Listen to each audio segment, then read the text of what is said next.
안녕하세요. 헤르만 바빙크의 개혁교의학, 오늘은 제14장 성경의 신적 영감 부분을 마무리해 보도록 하겠습니다.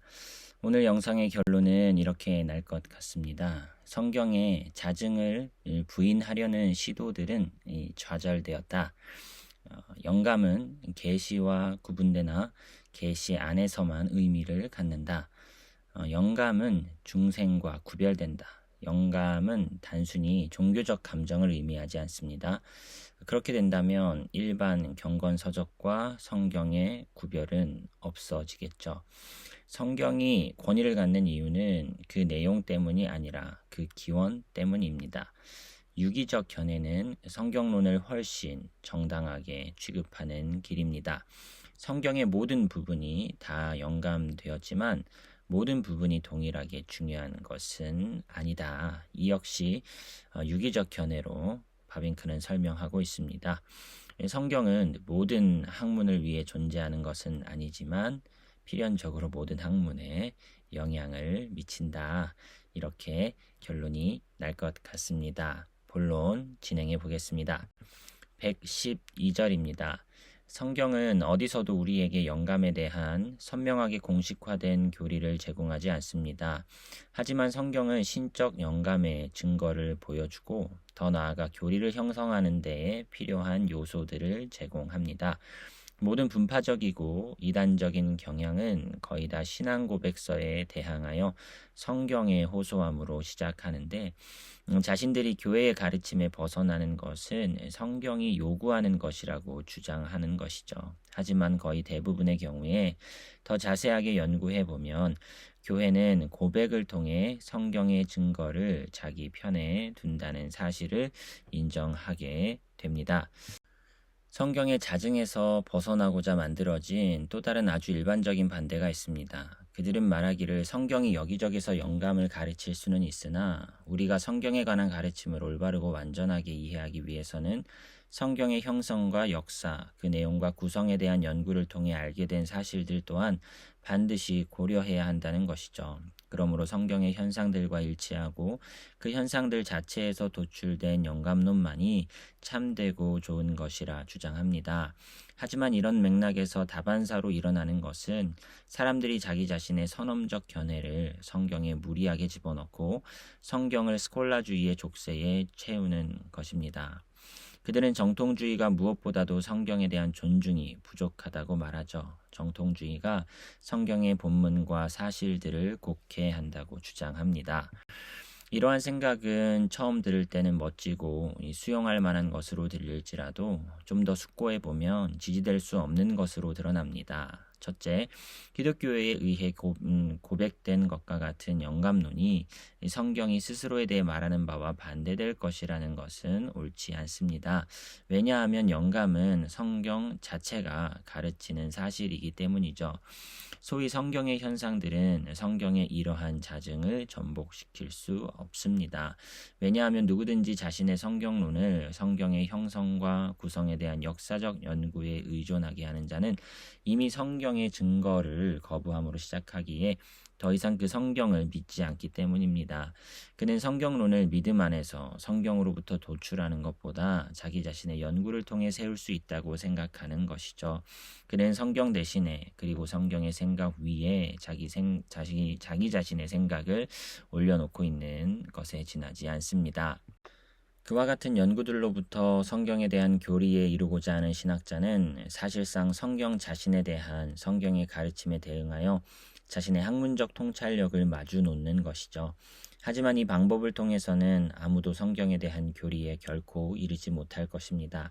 역사 비평적 연구는 성경의 발생, 역사, 구성에 대해 선명한 통찰력을 줄 수는 있을지 몰라도 결코 성경에 대한 가르침, 교리로 이끌지 못합니다. 성경론은 명백히 오로지 성경의 자기 자신에 대한 증거 위에서만 세워질 수 있기 때문입니다. 일반적으로 신적 영감 혹은 영감이라는 용어 속에는 성경이 스스로에 대해 가르치는 바가 요약됩니다. 성경에서 오로지 디모데후서 3장 16절에서만 나타나는 단어 하나님의 감동으로 된은 수동형과 능동형으로 모두 이해될 수 있고 따라서 하나님이 영감을 불어넣어와 하나님의 영감을 받아라는 의미를 갖습니다. 비록 크레이머가 자신의 신약 헬라어 성경 신학 사전에서 이와 반대되는 주장을 할지라도 수동형의 의미가 의심할 여지 없이 선호됩니다. 영감이라는 단어는 원래 훨씬 넓은 의미를 지녔었습니다. 그리스와 로마 사람들은 위대하고 선한 것을 성취한 모든 사람들이 신적 영감 혹은 신적 본능을 지닌 것으로 생각했죠. 그 누구도 어떤 신적 영감 없이는 위대한 인물이 된 적이 없었다라는 식으로 말했다는 것입니다. 시인들, 예술가들, 예언자들 등의 영감은 진실로 성경이 말하는 영감을 밝혀줄 수도 있을지 모르겠습니다. 이제 성경은 세상이 독립적으로 스스로 존재하고 생존하는 것이 아니라 하나님의 영이 모든 피조물 가운데 편재한다고 가르치는 것이죠. 하나님의 편재는 모든 영감과 신적 영감의 기초입니다. 하지만 성경책들을 기록하는 데 있어서 기록자들에 대한 영감은 성령의 다른 모든 사역들 위에 세워진 것입니다. 그 사역은 성부의 사역을 전제하죠.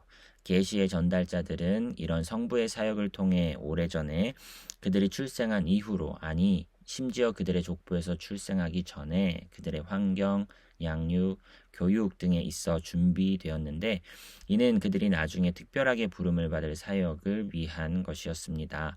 그러므로 영감은 현대인들이 생각하듯 영웅적인, 시적인, 종교적인 가마력과 동일시 되어서는 안 될 것입니다. 영감은 하나님의 일반적 섭리의 사역이 아니며, 비록 성령의 이러한 내적 사역이 선지자들과 성경 기록자들에게 자주 전제되었던 것이 사실일지라도 동일한 방식의 성령의 내적 사역이 아닙니다. 영감은 종교적 가마력을 넘어서는 특별한 사역이다라고 구분해야 된다는 것이죠. 창조의 영이 선행하고 재창조의 영을 위한 길을 예비한다 라고도 바빙크는 이에 대해서 함께 생각해 볼 것을 권유하고 있습니다. 더 나아가 실제적 영감에 있어서 성자의 선행하는 사역도 또한 전제됩니다. 신적 영감의 은사는 단지 계시의 영역 안에서만 주어집니다. 신의 현현, 예언, 그리고 기적은 실제적 영감에 선행하죠. 계시와 영감은 구분할 수 있어야 됩니다. 계시는 오히려 성자, 로고스의 사역이며 영감은 성령의 사역이다라는 것입니다. 따라서 거룩한 기록자들은 자신들이 살았던 거룩한 범주의 영향 하에 있었다는 슐라이어마허의 생각에는 진리가 담겨 있는 것이죠. 계시와 영감은 반드시 구별되어야 한다. 이렇게 바빙크는 주장합니다. 하지만 비록 계시와 영감 사이가 선명하게 구별될지라도 이러한 구별이 영감을 계시로부터 완전히 분리하여 계시 밖에 두어 사실상 완전히 영감을 부정하도록 오용되어서는 안 될 것입니다. 왜냐하면 다음과 같은 이유들 때문인데요. 첫째, 계시는 자주 영감에 선행하지만 항상 앞서는 것은 아닙니다. 만일 성령이 또한 여전히 미래의 일들을 선포할 사명을 가졌다면 성령은 이 계시를 영감과 일치시켰을 것입니다. 영감이 되면서도 계시가 되어버리는 일도 있을 수 있다는 것이죠. 미래의 일들을 선포하는 경우에 말입니다. 그래서 사도들이 기록하는 가운데 성령의 생각들이 그들에게 주어졌다면 영감은 또한 동일한 순간에 계시가 되는 것이죠.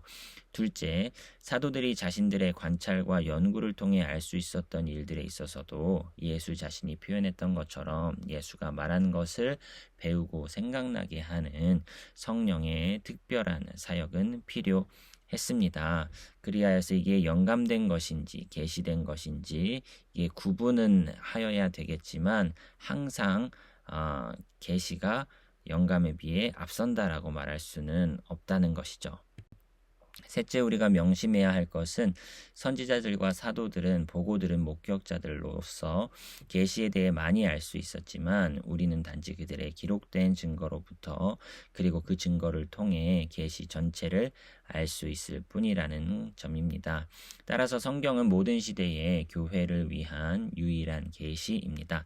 따라서 계시는 영감 가운데 종결되고 계시는 그 완성을 이루고 그 종점에 이르렀습니다. 그러므로 한편으로 영감은 계시가 아니다 이렇게 구분하는 말도 옳지만 다른 한편으로 영감된 모든 것은 계시된 것들이다 라는 말도 마찬가지로 옳다라고 바빙크는 정리해 줍니다.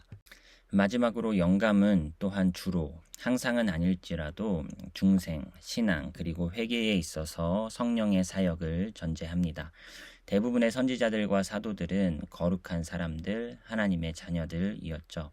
따라서 이러한 윤리적 신학의 생각도 진리의 요소들을 포함합니다. 그럼에도 불구하고 영감은 중생과 동일하지 않습니다. 중생은 사람을 거룩하게 하고 새롭게 하는 반면 후자는 조명해주고 교육하지요.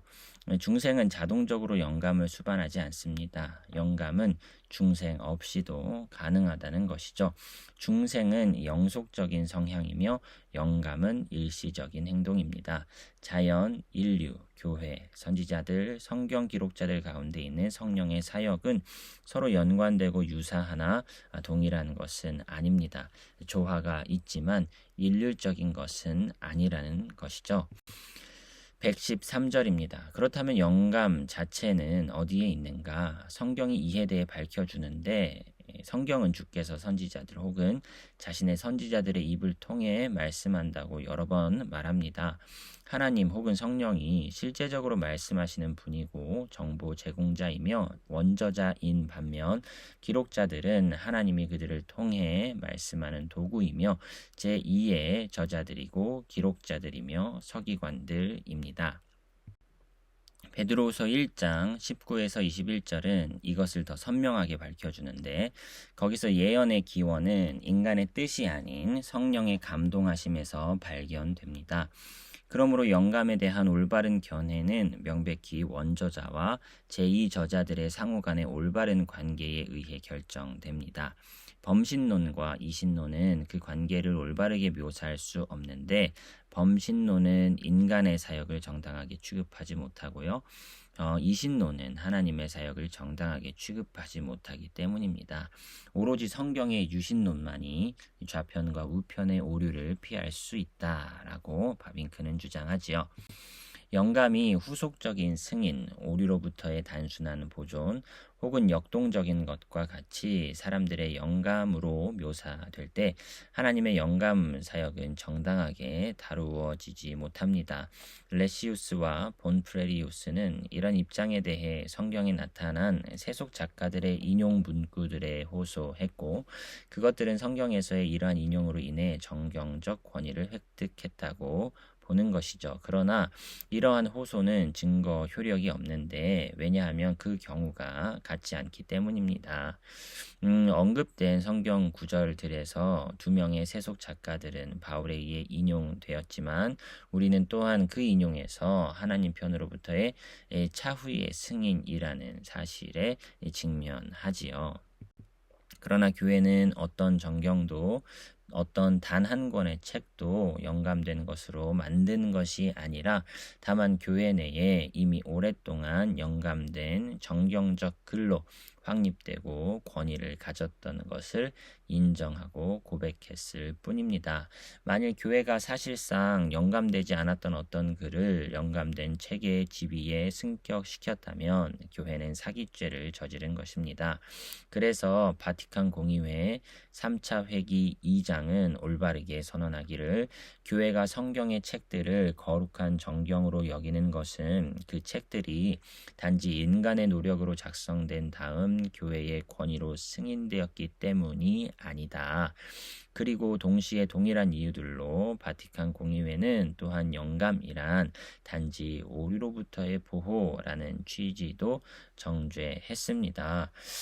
후속적 승인과 같이 인간이 만들어 놓고 하나님이 나중에 그 권위를 인정한 것이다 라는 식의 접근은 주의해야 될 필요가 있다는 것이죠. 항상 기원부터 성경은 영감되었고 교회는 그것을 인정하고 고백하는 역할을 했을 뿐이다 라는 것입니다. 기독교회 단지 로마교회뿐만 아니라 개신교회도 성경책들을 거룩한 정경으로 여기는 까닭은 그 책들이 오류가 없는 계시를 포함하기 때문이 아니라 그 책들이 성령의 감동으로 쓰였고 그 책들이 하나님을 저자로 삼으며 그리고 그 책들이 그러한 것으로 교회에 전승되었기 때문이다 라고 말해야 할 것입니다. 의심할 여지 없이 성경에 기초한 이러한 고백과 상반되는 영감에 대한 또 다른 견해가 있는데, 영감이란 오로지 선지자들과 사도들의 마음에 있는 종교적 감정들을 일깨운 데 있었고, 그래서 그들은 그 감정들을 자신들의 글들에 표현했다는 것인데요. 이러한 맥락에서 영감은 중생과 혼동되고 성경은 경건서적과 동일선상에 놓일 뿐만 아니라 하나님이 전달을 통해 생각들과 말씀을 통해 자신을 인간에게 계시했다는 사실도 원칙적으로 부정하게 됩니다. 그러나 성경의 계시 전체는 하나님이 단지 비유적으로 자연과 역사를 통해 사실들과 사건들을 통해 인간에게 말했을 뿐만 아니라 또한 반복적으로 인간에게 내려와 인간의 언어와 말로 자신의 생각을 전달했다는 연속적인 증거입니다. 무엇보다도 신적 영감은 하나님이 선지자들과 사도들의 입을 통해 우리에게 말씀한 것으로 그들의 말은 하나님의 말씀이 되는 것이죠.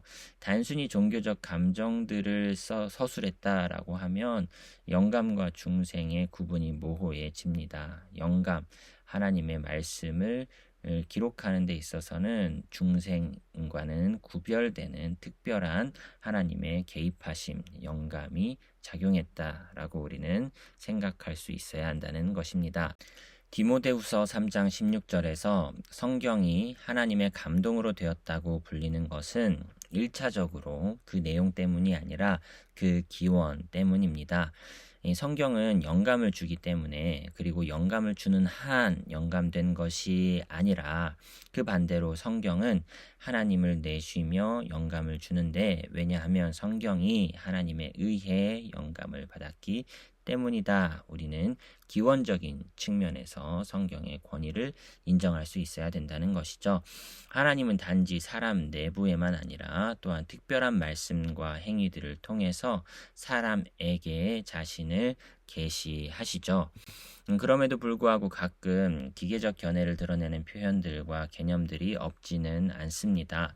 그러나 일반적으로 좋은 의미에서 계시에 대한 역사적이고 심리적인 매개에 통한 통찰력이 최근에야 비로소 완전히 선명하게 되었고, 과거에 존재했던 영감에 대한 기계적 견해는 더욱더 유기적 견해의 길을 마련했다는 사실이 이 좋은 결과로 가고 있다. 기계적 견해가 유기적 견해로 나아가고 있는 것에 대해서 바빙크는 긍정하면서요. 114절, 이러한 유기적 견해는 이 점에 있어서 성경론을 약화시키는 것이 아니라 훨씬 더 정당하게 취급되도록 해줍니다. 우리로 하여금 영감을 마찬가지로 예언도 기계적이 아닌 유기적으로 생각하도록 요구하는 것은 바로 성경 자체가 그러한데요. 심지어 성경이 하나님과 그의 피조물 간의 관계에 대해 일반적으로 가르치는 바는 우리로 하여금 신적 영감에 있어서 성령의 지도 역시 사람의 자주적 행동을 파괴하는 것이 아니라 오히려 확정하고 강화시킬 것이라는 사실을 짐작하게 합니다. 왜냐하면 하나님은 창조 시에 세상에 자신의 본질과 구별되는 존재, 독립적이지는 않으나 고유한 존재를 부여했기 때문이죠. 하나님은 만물의 보존과 통치 가운데 자기 피조물의 이러한 구별된 존재를 보존하고 그 모든 것들이 자기 속성을 따라 일하도록 했고 인간에게 개성, 합리성과 자유를 보장하셨죠. 하나님은 결코 강요하지 않으십니다. 하나님은 인간을 나무 막대기처럼 취급하지 않고 이성적 존재와 도덕적 존재로 대우하시죠. 로고스는 육신이 될 때 어떤 인간을 갑작스럽게 취하는 것이 아니라 인간의 본성 안에 들어가 그 본성을 성령으로 말미암아 자기의 적합한 도구로 마련하여 갖추었습니다. 하나님은 중생과 회개에서 인간의 능력과 은사들을 억압하거나 파괴하지 않으시고 오히려 죄로부터 정화시킴으로써 회복시키고 강화합니다. 한마디로 말하면 성경에 있어 하나님과 그의 피조물의 관계는 이신론적이거나 범신론적이 아니라 유신론적이며, 따라서 이 관계는 또한 신적 영감에서도 반드시 그와 같아야 한다는 것이죠.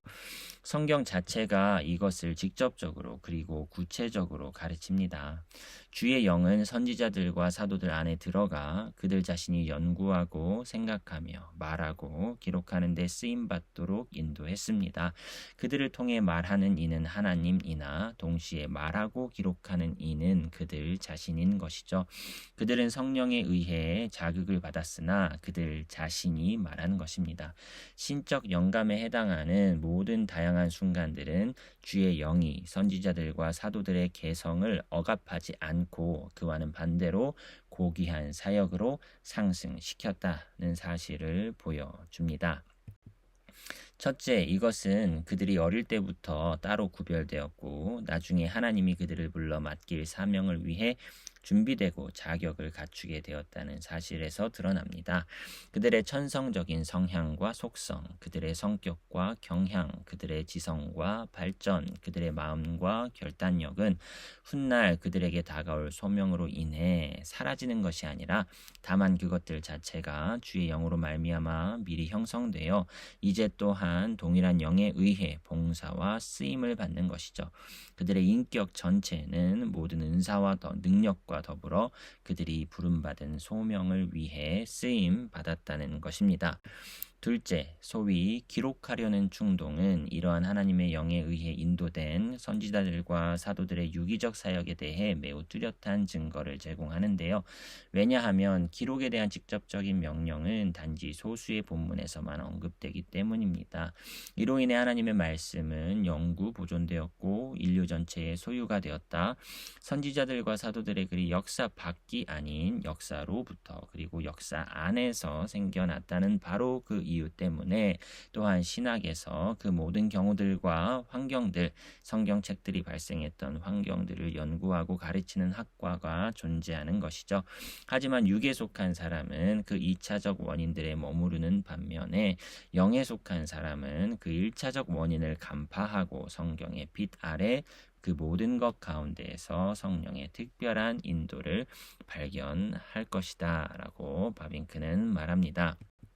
셋째, 우리는 선지자들과 사도들이 글로 기록함에 있어서 숙고와 논의, 감정적 상태와 자유의지를 지닌 온전한 그들 자신이었다는 것을 발견합니다.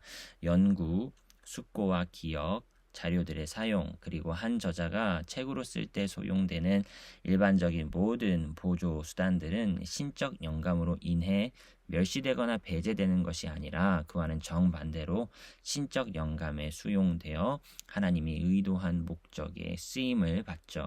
심지어 선지자들과 사도들 자신의 경험과 인생 여정은 그들이 글을 쓰는데 필요로 했던 재료를 제공하기조차 했습니다.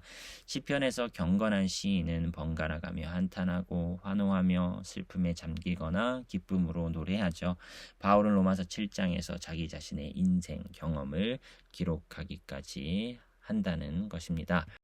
성경에는 각각의 문학 장르, 산문과 시, 서정시와 찬송, 서사시와 드라마, 서정적 교훈시, 시편과 편지, 역사와 예언, 이상과 묵시, 비유와 우화를 위한 자리가 존재합니다.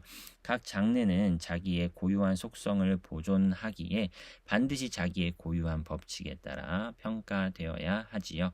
이것은 성령이 순전히 임의적으로 지금은 이렇게 다음에는 다르게 쓰기를 원했다는 사실로 설명되지 않습니다. 이 성령이 기록자들에게 들어감으로써 자기 자신이 이미 준비하고 형성했던 그들의 문체와 언어, 성격과 고유한 특성에 자신이 또한 들어가는 것으로 설명되죠. 여기에는 또한 성령이 구약에서는 히브리어를, 신약에서는 코인의 헬라어를 신적인 생각의 전달 매체로 선택했다는 사실도 함께 생각해 볼 수, 이와 연관지어 생각해 볼 수 있다라고 말씀드릴 수가 있겠습니다. 이 모든 것은 유기적 영감만이 성경을 정당하게 취급한다는 것을 보여줍니다. 유기적 영감은 성경론에서 계시의 핵심적 사실, 즉 말씀의 성육신에 대한 결과이며 적용입니다. 말씀이 육신이 되었고 말씀이 성경이 되었다. 이 두 가지 사실은 단지 평행을 이룰 뿐만 아니라 또한 가장 긴밀하게 연관된다라고 바빙크는 주장하죠. 그리스도는 육신, 섬기는 종, 고운 모양이나 풍채도 없이 사람들 가운데 가장 멸시받는 자가 되셨죠. 그리스도는 이 땅의 가장 천한 곳에 내려와 십자가에 죽기까지 순종했습니다. 마찬가지로 말씀, 하나님의 계시도 피조 세계에 들어왔는데 사람들과 민족들의 삶과 역사, 모든 인간적 형태들, 즉 꿈과 이상, 연구와 숙고, 심지어 인간적으로 약하고 멸시받고 무시당하는 형편에 이르기까지 들어왔습니다. 말씀은 글이 되었고 글로서의 말씀은 모든 글의 운명에 종속되었죠. 115절입니다. 그러나 이러한 유기적 견해는 바로 성령이 원저자임을 훼손하기 위해 자주 사용되기도 하였는데요. 그리스도의 성육신은 인간이 그 성육신을 그 굴욕의 밑바닥까지 그 모든 연약과 멸시까지 추적하기를 요구하죠. 말씀, 계시에 대한 묘사는 우리로 하여금 성경에서도 그 연약하고 비천한 그 종의 모습을 인정하도록 초대합니다. 하지만 그리스도의 인성이 얼마나 약하고 비천하든 죄의 속성과는 상관없듯이 마찬가지로 성경 역시 흠없이 잉태되었습니다. 성경은 전체적으로 그리고 모든 부분에 있어서 인간적이며 마찬가지로 또한 모든 것이 신적입니다. 그럼에도 불구하고 성경의 이러한 신적 성격은 다양한 방식으로 부당한 취급을 받았습니다. 영감에 관한 역사는 먼저 영감이 17세기까지 점진적으로 확대되어 모음과 구두점에 이르렀고 그 다음에 영감은 점차 축소 제한되어 구두점에서 단어로 개별적인 단어에서 말씀, 생각으로서의 말씀에서 주요 사항으로 주요 사항에서 종교적, 윤리적 내용, 실제적인 의미에서 계시된 것, 엄격한 의미에서 하나님의 말씀, 구원하는 신앙의 특별한 대상으로 이러한 것들에서 다시 사람들에게 그리고 마지막으로 이것에서 초자연적 은사로서의 모든 영감을 부인하는 데까지 이르렀다는 것을 역사는 보여줍니다. 성경론은 이런저런 학파의 견해라든가 특정한 교회나 분파의 교리가 아니라 거룩하고 보편적인 단일 기독교회의 근본 조항이며 신조입니다. 전체 기독교에 대한 성경론의 의미는 시간이 흐를수록 더 잘 이해되었는데요. 성경론의 기독교 신앙과 생활과의 불가분의 관계에는 지속적으로 더 잘 인정이 되었습니다. 성경론은 교의학에서 오랫동안 은혜의 방편들에 속했다가 다시금 교의학의 입구에 명예로운 자리를 되찾았죠. 온 로마 교회와 그리스 교회는 여전히 위축됨 없이 성경의 신적 영감을 고백합니다. 많은 개신교회와 신학적 경향들은 현재에 이르기까지 성경의 이러한 토대를 없애려는 모든 시도들을 잘 저지해 왔습니다. 급진주의는 성경의 영감이 성경 자체에 의해 가르쳐진 것이며 성경과 더불어 반드시 수용되든지 거부되든지 해야만 한다는 사실을 갈수록 점점 더 인식하게 되었습니다. 긍정적인 것이죠. 성경 자체는 스스로가 주의 영으로부터 나왔다고 주장하고 모든 비평에 대해 이 주장을 고수합니다. 성경의 기원, 내용, 그리고 능력에 대한 신비적 성격을 제거하려는 모든 시도는 현재 그 시도를 포기함과 성경을 성경으로 인정함으로써 종결되었습니다. 그러므로 영감은 성경에 대한 해설이 아니며 따라서 실제적으로 하나의 이론도 아닙니다. 영감은 성경이 스스로에 관해 증거하는 것에 대한 믿음의 고백이며 비록 성경과 상반되게 보일지라도 믿음의 고백이어야 합니다. 영감은 그리스도인이 수용하는 삼위일체, 성육신 등과 마찬가지로 하나의 교리입니다. 이는 그리스도인이 영감에 대한 진리를 이해했기 때문이 아니라 하나님이 영감을 그와 같이 증거했기 때문입니다. 그것은 과학적 선언이 아니라 신앙 고백이라는 것이죠. 그래서 오로지 단 하나의 대답만이 가능한데 성경은 스스로를 하나님의 말씀으로 제시하며 주의 교회는 모든 역사에서 성경을 그와 같은 것으로 인정했습니다. 영감은 성경의 권위에 의지하며 모든 시대를 거쳐 교회의 증거를 받았습니다. 개인적 영감과 근본적 영감은 이 같은 교리적 성격과 종교적인 성격의 영감론과 충돌하는데요. 물론 이러한 견해들은 또한 좋은 생각을 담고 있기도 합니다. 왜냐하면 영감에 있어서 자신들의 모든 은사와 능력으로 성령에 의해 쓰임을 받았던 사람들은 확실히 개인들이었기 때문이죠. 그리고 그 개인들은 이 사역을 위해 능력을 갖춘 거룩한 사람들, 하나님의 사람들이었습니다.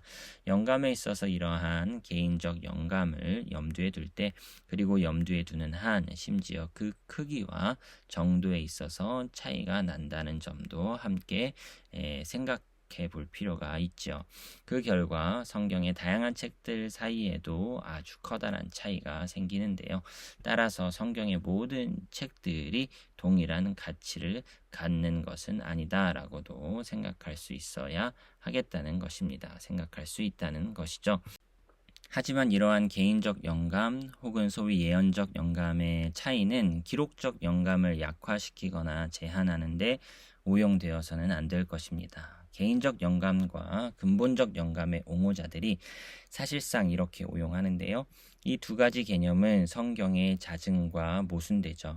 디모데후서 3장 16절에 모든 성경은 여기서 이미 결정적인 증거다라고 말할 수가 있겠습니다. 근본적 영감이 개인적 영감과 다른 것은 기록하는 과정에 있어서 성령의 특별한 사역을 수용하되 단지 성경의 어떤 부분에만 한정되기 때문인데요. 그러나 이러한 개념은 아주 이신론적이고 이원론적이기에 바로 이 하나의 이유로 수용하기는 어렵습니다. 게다가 말씀과 사실, 종교적인 것과 역사적인 것, 하나님이 말씀한 것과 사람이 말한 것이 성경 안에 함께 짜여 하나로 뒤섞여 있기 때문에 이를 분리시킨다는 것은 불가능하다고 봐야죠.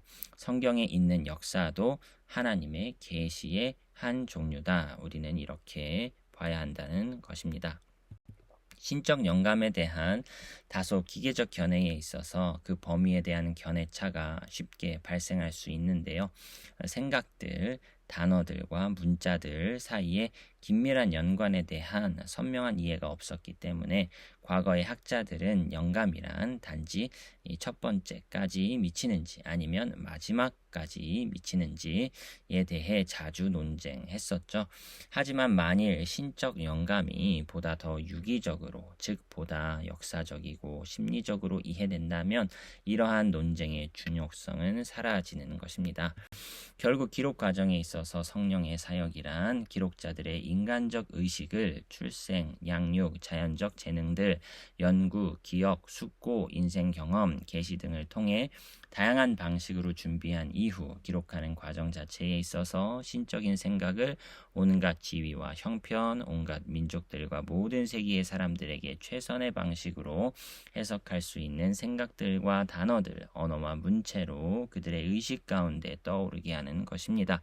그 생각들에는 단어들이 포함되고 그 단어들에는 모음들이 포함됩니다. 하지만 이것은 우리의 히브리어 필사본에 있는 모음 기호들이 기록자들 자신에게서 나왔으리라는 것을 의미하지는 않습니다. 모든 것이 그 의미와 중요성을 가진다는 것은 아주 확실하지만 그것이 쓰인 위치와 문맥에서 그러하다라는 것이죠. 하지만 영감은 반드시 유기적으로 이해되어야 하는데 이는 가장 사소한 것조차도 그 위치와 의미를 가지지만 동시에 다른 부분보다는 중심에서 훨씬 멀리 떨어져 있음도 함께 생각해 볼 수 있어야 합니다.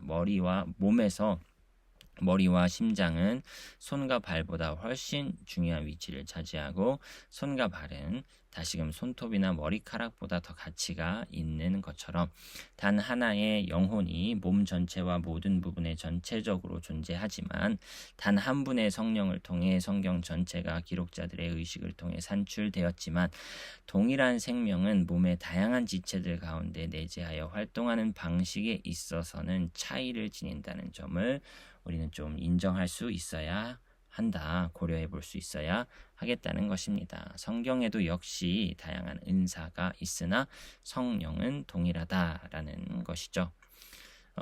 모든 부분이 영감되었지만 모든 부분이 다 동일하게 가치가 있는 것은 아니다라는 것도 함께 유기적 견해의 측면에서 고려해 볼 수 있다는 것입니다.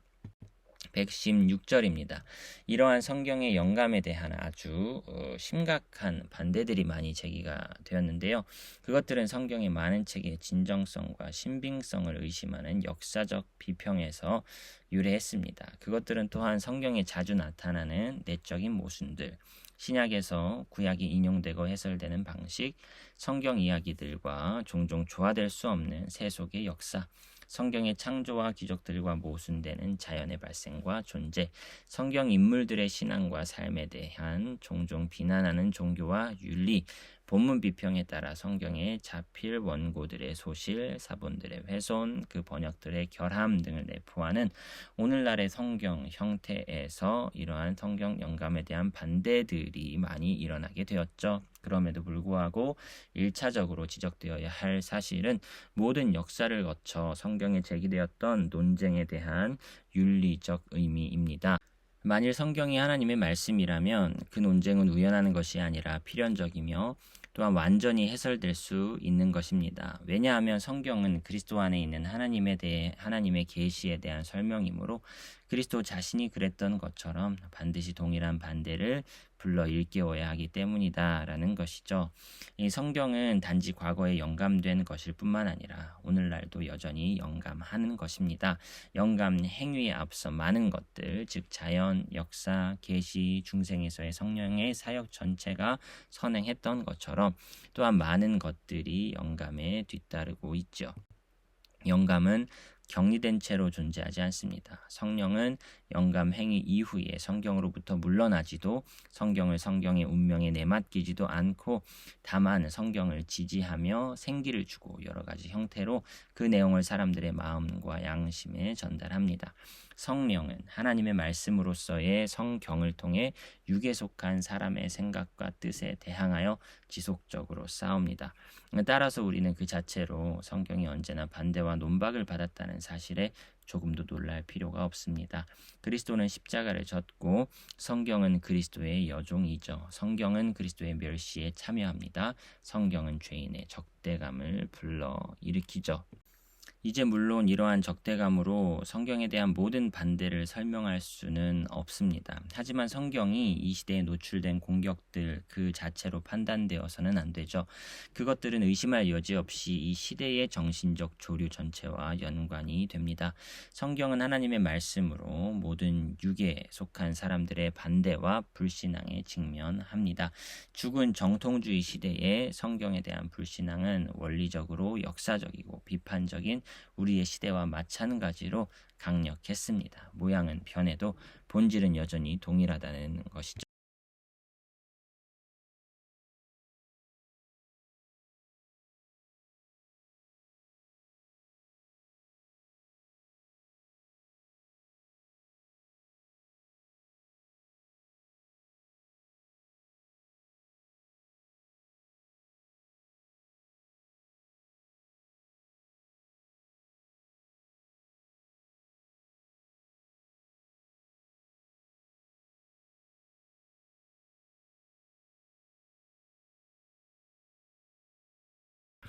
교회는 모든 시대를 거쳐 성경에 대한 이런 자세를 취해 왔습니다. 성경에는 무시될 수 없고 아마도 결코 해결되지 못할 난제들이 있습니다. 하지만 성경 자체가 자신의 영감에 대해 우리에게 제공하는 이러한 어려움들은 대부분 이 시대에 처음으로 발견된 것이 아니고 모든 시대에 익히 알려졌던 문제였습니다. 그럼에도 불구하고 예수와 사도들, 아타나시우스와 아우구스티누스, 토마스와 보나벤투라, 루터와 칼빈, 모든 시대의 온 교회 성도들이 성경을 하나님의 말씀으로 고백하고 인정했죠. 누구든지 모든 반대가 제거되고 모든 모순들이 해결될 때까지 성경을 믿지 않으려는 자는 결코 신앙에 이르지 못할 것입니다.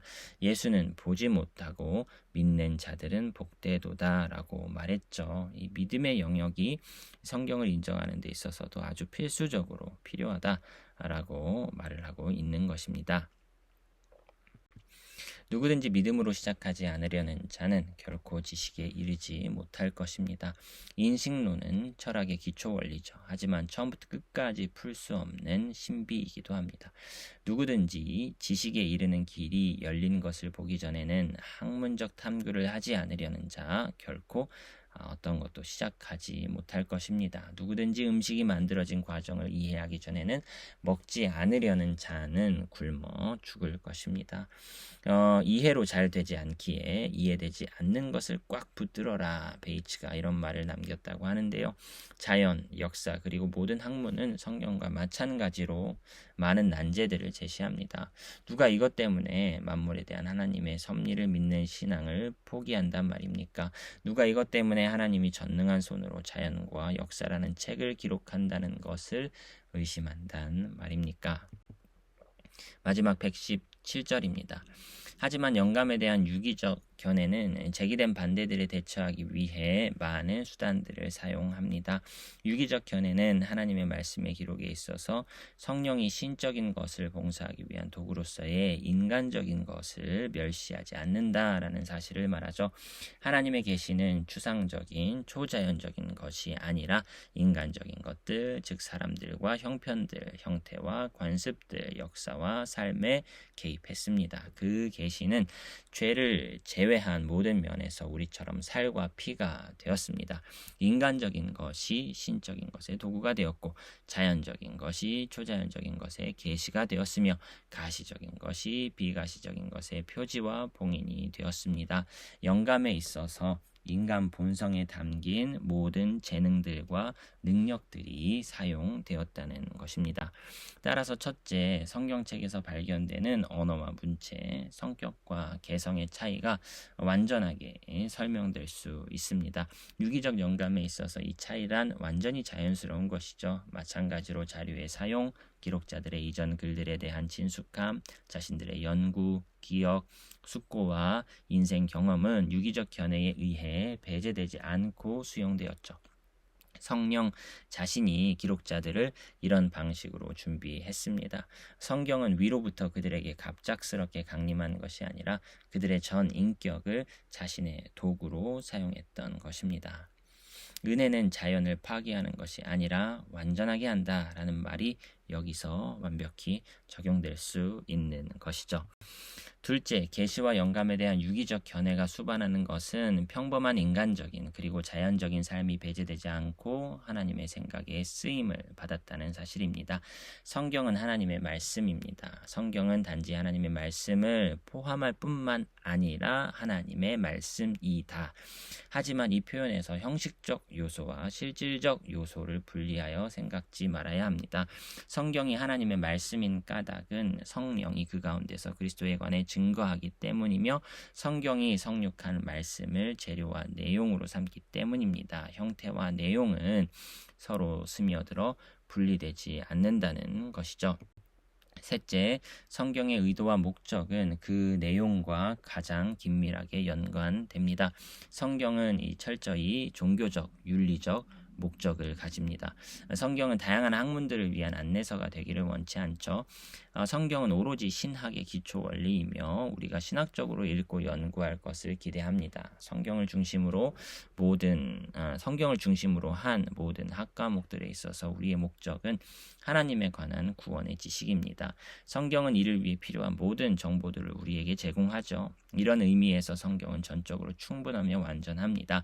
그러나 누구든지 성경으로부터 이스라엘의 역사, 예수의 전기, 이스라엘 혹은 고대 기독교의 문학 역사 등을 도출하고자 하는 자는 거듭 실망할 것입니다.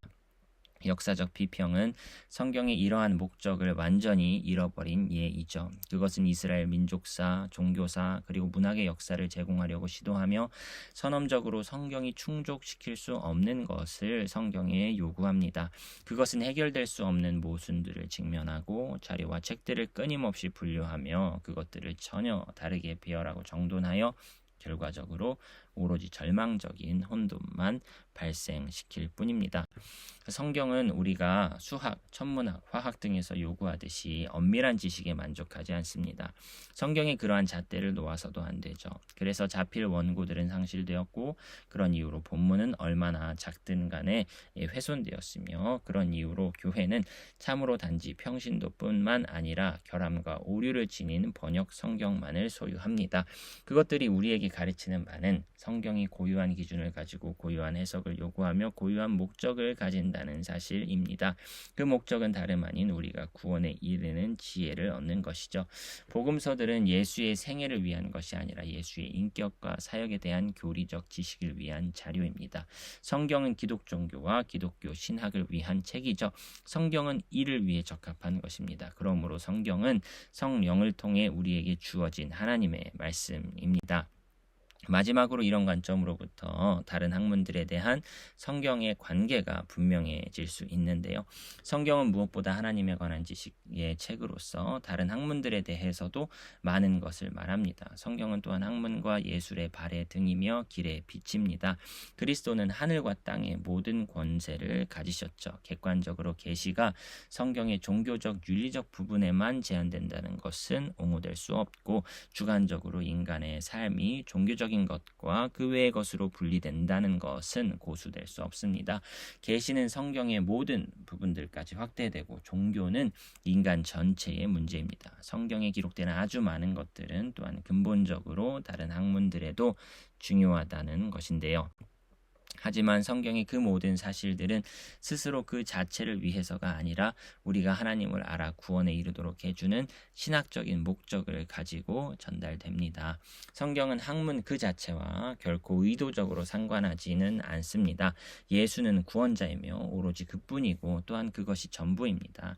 예수가 온 것은 단지 인간의 종교적 윤리적 생활을 회복하고 다른 모든 것들은 마치 죄로 인해 부패되지 않았기에 회복이 필요 없는 것처럼 관여하지 않으려는 것이 아닙니다. 그것이 아닌 이유는 죄가 미치는 영역까지 그리스도의 은혜도 역시 확대되기 때문인 것이죠. 성경은 좁은 의미에서 전혀 학문적인 책이 아닙니다. 학식이 아닌 지혜가 그 가운데서 말하죠. 성경은 학문과 학교의 엄밀한 언어로 말하지 않고 관찰과 일상적 삶의 언어로 이야기합니다. 그런 까닭에 성경은 땅에 근접한 것, 태양이 떠오르고 멈춘 것, 동물의 혼으로서의 피, 감정의 자리로서의 신장, 생각의 원천으로서의 심장 등에 대해 말하되 이런 맥락에서 천문학, 생리학, 심리학 등이 학문적으로 엄밀한 언어에 관해서는 전혀 신경을 쓰지 않습니다. 아마도 성경 기록자들이 이 모든 학문들, 지질학, 동물학, 생리학, 의학 등에 있어서 동시대 사람들보다 더 많이 알고 있었다? 그렇게도 말할 수 없습니다. 그것은 필요하지도 않습니다. 왜냐하면 성경은 항상 참되고 지속하는 일상 경험의 언어를 사용하기 때문입니다.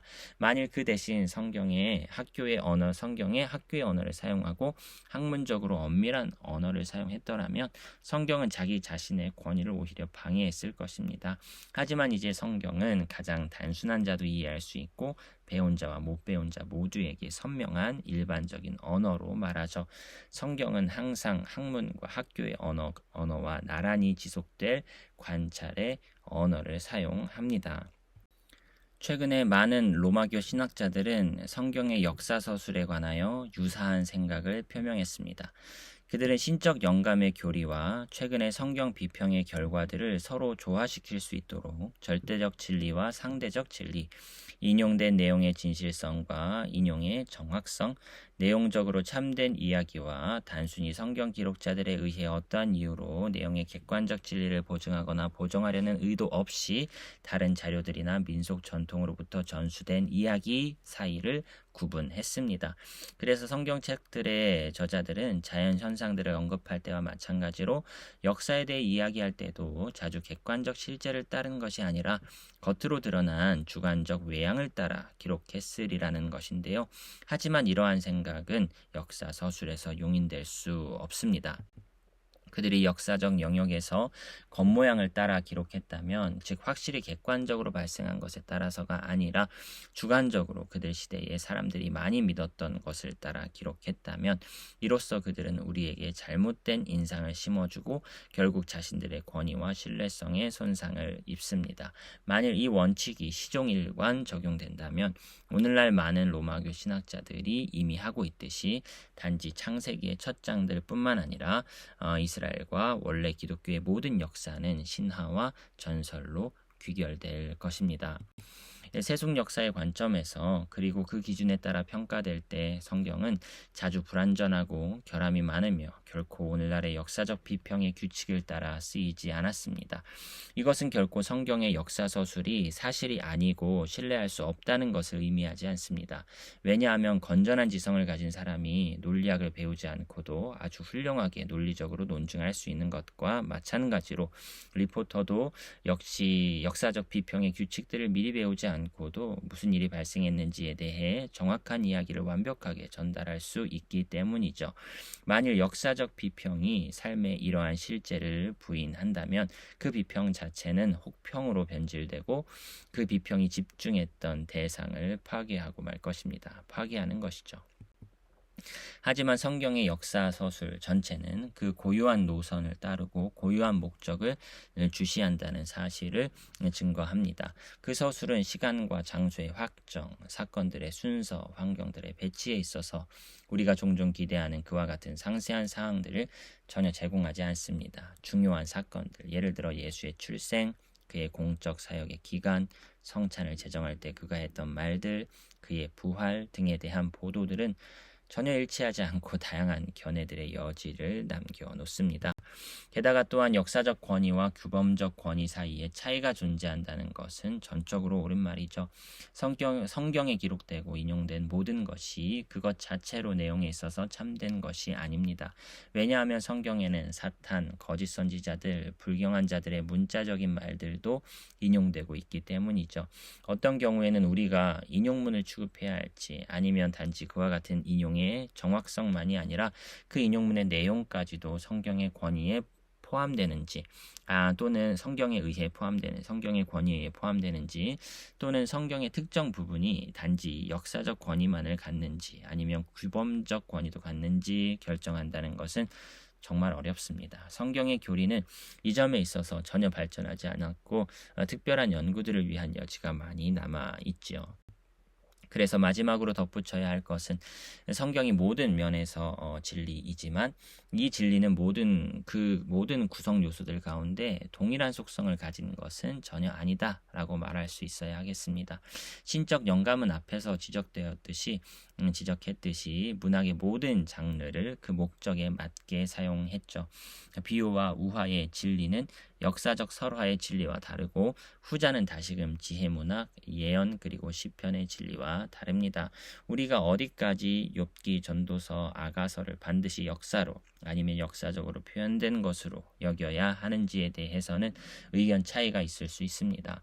이것은 예언에 있어서 더욱 선명하게 드러나는데요. 구약의 선지자들은 그들 자신의 환경에서 차용한 색상으로 미래를 채색했는데, 이를 통해 그들이 기록한 것이 현실적인 의미를 갖는지 상징적인 의미를 갖는지에 대해 우리에게 매번 질문을 던집니다.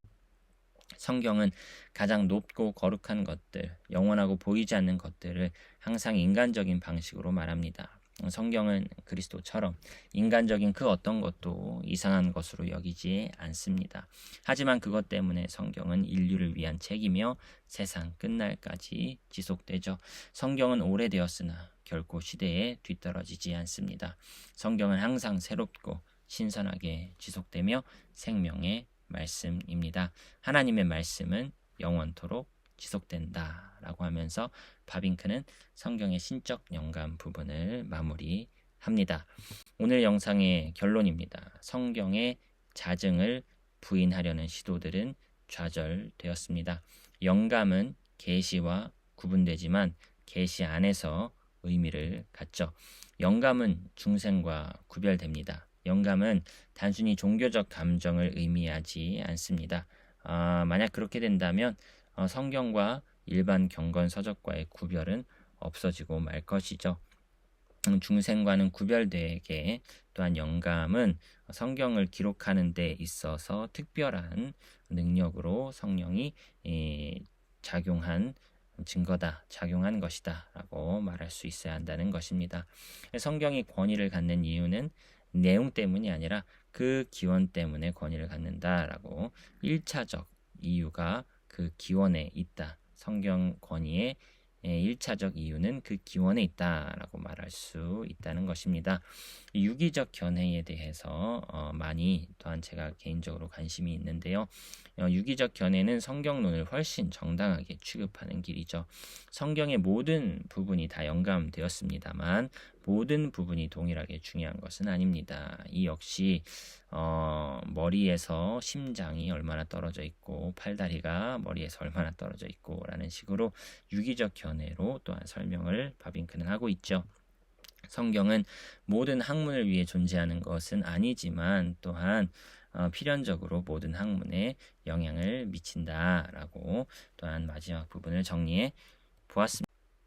다음 시간에는 14장을 다뤘으니 이제 15장을 다루는 것이 아니고요. 제3권 개역교의학 제3권 7부 그리스도의 인격과 사역 부분에 은혜 언약 부분을 이어서 다루어 보도록 하겠습니다. 개인적으로 논문과 연관이 있는 주제로 바로 진입해서 영상을 다루어 볼 예정이고요. 훗날에 이 개역교의학 전체에 대한 영상은 빠짐없이 어떠한 챕터도 빠짐없이 다루어 보리라는 생각은 여전히 유효합니다. 다음 시간에 이 45장 은혜 언약 다루도록 하겠습니다. 양해를 구합니다. 오늘도 수고 많으셨습니다.